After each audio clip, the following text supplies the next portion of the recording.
আমি আগে এসব কিছুই বিশ্বাস করতাম না। ভূত টুত সব বাজে কথা মনে হতো, কিন্তু সেই রাতের পর আমি আর কোনোদিন একা অন্ধকারে হাঁটতে পারিনি। কি হয়েছিল বল না। ঘটনাটা ঘটে যখন আমি আর আমার দুই বন্ধু ট্রেকিং করতে গিয়েছিলাম একটা গভীর জঙ্গলের মধ্যে।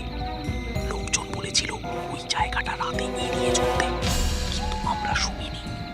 দিনটা খুব সুন্দর ছিল, কিন্তু সমস্যা শুরু হলো সন্ধ্যার পর। হঠাৎ বুঝলাম আমরা পথ হারিয়ে ফেলেছি।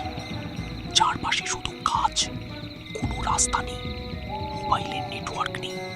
তারপর আমরা একটা জায়গায় থেমে আগুন জ্বালালাম, ভাবলাম রাতটা সামাও কাটিয়ে দেব। কিন্তু ঠিক তখনই দূর থেকে একটা শব্দ এলো। শুনতে পাচ্ছ? একটা মানুষের গলা। তাহলে তো ভালো, কেউ ছিল। প্রথমে আমরাও তাই ভেবেছিলাম। আমার এক বন্ধু বলল, চল ওদিকে যাই। কিন্তু আমার ভেতরটা কেমন যেন কাঁপছিল, কারণ একটা অদ্ভুত জিনিস খেয়াল করলাম। গলাটা বারবার একই কথা বলছিল, একই টোনে, একদম একইভাবে, যেন কোনো রেকর্ডিং।